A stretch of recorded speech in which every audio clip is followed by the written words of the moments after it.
Bonjour à tous. Ici la Sentinelle, jeune d'Afrique et du monde, un frère, un ami, un père et aussi un époux en devenir. Alors, aujourd'hui sur le sentier du jour, nous allons aborder une question qui touche le conflit de génération. Vous l'avez tout de suite compris.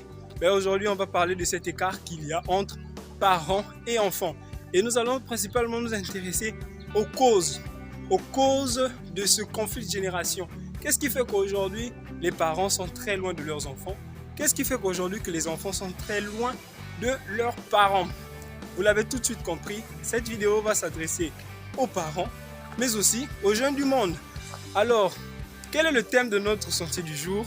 Les trois choses que font les parents qui éloignent leurs enfants d'eux. Alors, chers parents, je vous invite à suivre cette vidéo avec beaucoup d'attention. Elle ne sera pas longue, elle sera très courte. Alors, quelles sont les trois choses que vous faites qui ont tendance à éloigner vos enfants de vous? Déjà, vous devez savoir une chose, chers parents, c'est que une fois que votre enfant a déjà dépassé 15 ans, a déjà dépassé 17 ans, 18 ans, voire même la vingtaine, ce n'est plus un enfant, c'est un adulte. Et vous devez le traiter en tant que tel si vous voulez améliorer les relations qu'il y aura avec vous.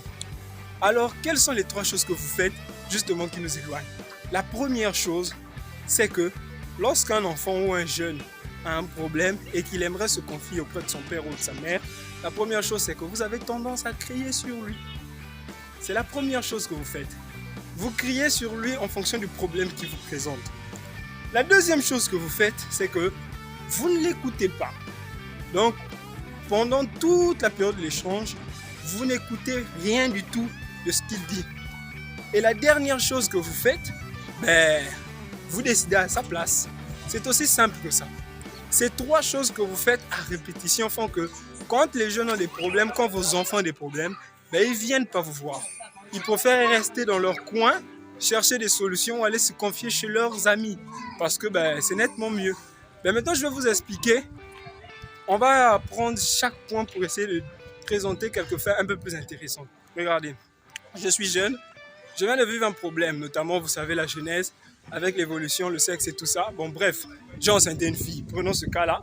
J'ai enceinté une fille et il faut que j'informe mes parents. Mais la première chose qui m'empêche d'aller leur en parler, c'est la crainte. Parce que, voyez-vous, je suis focus à l'idée que peu importe ce que je veux leur dire, ils vont crier sur moi. Voyez-vous, ils ne vont même pas chercher à m'écouter ni à me comprendre. Donc, chers parents, si vous voulez corriger vos relations avec vos enfants, quand un enfant vient vous raconter une bêtise, aussi horrible qu'elle soit, ne criez pas sur lui. Vous savez ce que ça va faire? Ça développe auprès de l'enfant ou auprès du jeune le sentiment que vous êtes de son côté. Donc quand il vous raconte une connerie, une bêtise qu'il a faite, vous ne criez pas sur lui, vous l'écoutez. Deuxième chose, maximisez le temps de dialogue. Et votre temps de dialogue sera marqué par quoi? Il sera marqué par le fait où vous allez essayer de vous mettre à sa place. C'est-à-dire que pendant votre conversation, durant tout le temps où il va vous raconter les problèmes qu'il est en train de vivre, essayez de vous mettre à sa place.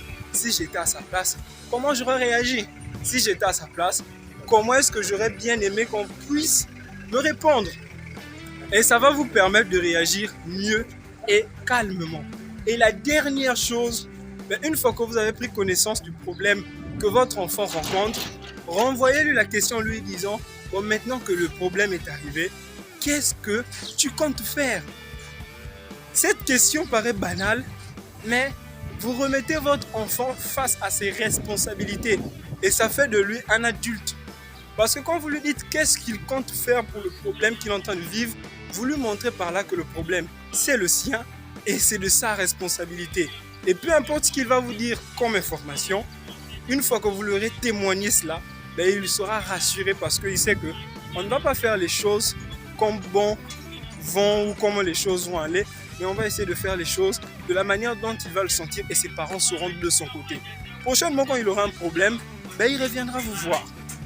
Donc, chers parents, de grâce, à cela, je vais vous raconter une petite histoire pour vous faire influencer ou vous faire comprendre ce qu'il en est du conflit de génération.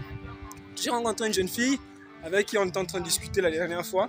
Elle m'a fait comprendre que C'est vrai, aujourd'hui, avec tout ce qui évolue, chez eux à la maison, ils ne parlent pratiquement pas avec ses parents. Et donc, du coup, la première fois qu'elle a découvert que ses règles, elle allait saigner, ben, c'est en classe. Parce que c'était une jeune fille et elle était dans son coin. Elle causait pas beaucoup avec papa et maman et tout ça. Donc, elle arrive en classe. Pendant le cours, il y a une de leurs collègues à qui les règles se manifestent pour la première fois là et qui saigne. Et en ce moment-là, elle prend conscience de ce que c'est que les règles.